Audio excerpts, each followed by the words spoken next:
get married to her." Those were the exact words written in red ink on the envelope that appeared on Daniel's car windshield the night before his wedding. At first, he laughed it off, a prank, jealous ex, or maybe one of his friends trying to scare him.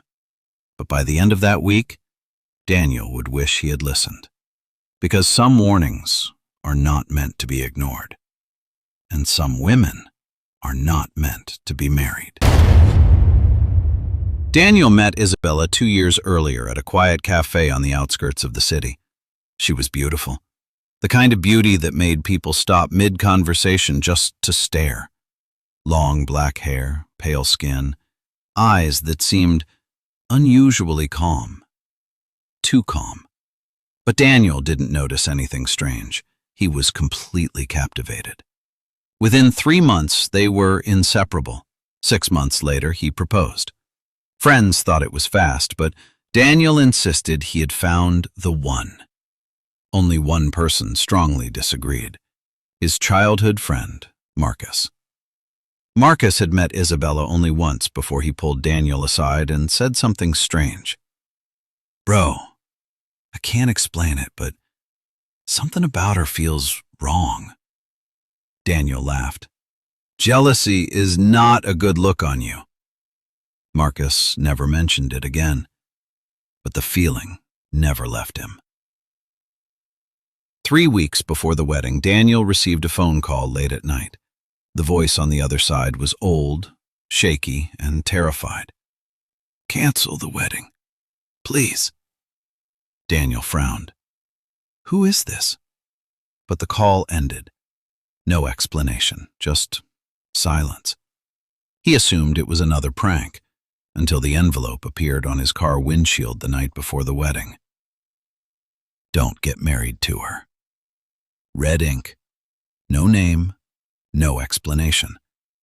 But something about the handwriting looked desperate, almost like someone wrote it while their hands were shaking. Daniel crumpled the paper and tossed it away. He had a wedding in the morning. Nothing was going to ruin it. On the wedding day, the church was full. Friends, family, music, everything looked perfect. Isabella walked down the aisle slowly, smiling softly. But Marcus noticed something strange. As she walked past the guests, an old woman in the back row suddenly stood up. Her face turned pale with terror. Then she screamed, "That's her!" Everyone turned. But before anyone could ask what she meant, the old woman fainted. The ceremony paused for a moment, but eventually it continued. Daniel and Isabella got married. And that was the moment everything began to change. 3 days after the wedding, Marcus decided to investigate. Something about Isabella didn't sit right with him. So he did what most people wouldn't bother doing. He searched her past. At first, nothing appeared. No childhood photos, no family records, no school history. Almost like her life began only 2 years ago. Then Marcus discovered something disturbing. A newspaper article from another city, 5 years earlier. The headline read, "Mysterious death of newlywed husband still unsolved." Marcus stared at the photo beside the article. The bride in the picture looked exactly like Isabella. Same face, same smile. But the name was different.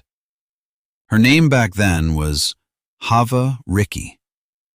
Marcus kept digging, and what he found next chilled him to the bone. There were 3 more cases, different cities, different names, but the same woman. Every time she married someone, the husband died mysteriously within weeks. Then she disappeared. Marcus rushed to Daniel's house immediately, but when he arrived, the front door was open. Inside, the house was completely silent. Too silent. "Daniel?" Marcus called. No response. He walked further inside. Then he noticed something that made his blood run cold. a suitcase, packed, by the door, and on the table, another red envelope. Marcus slowly opened it. Inside were 3 simple words.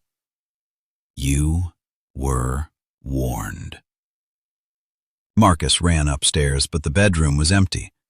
Daniel was gone, and Isabella had vanished. 2 months later, another wedding announcement appeared in a newspaper. Different city, different groom. But Marcus nearly dropped the paper when he saw the bride's photo. It was her. Same woman, different name again, smiling, beautiful, perfect, waiting for her next husband. And somewhere out there, someone else was about to receive a warning. Don't get married to her. But just like Daniel, they probably wouldn't listen. Sometimes love blinds us. Sometimes beauty hides darkness. And sometimes the person standing beside you at the altar is the last person you should ever trust. Because some marriages are not meant to last, and some brides are not human.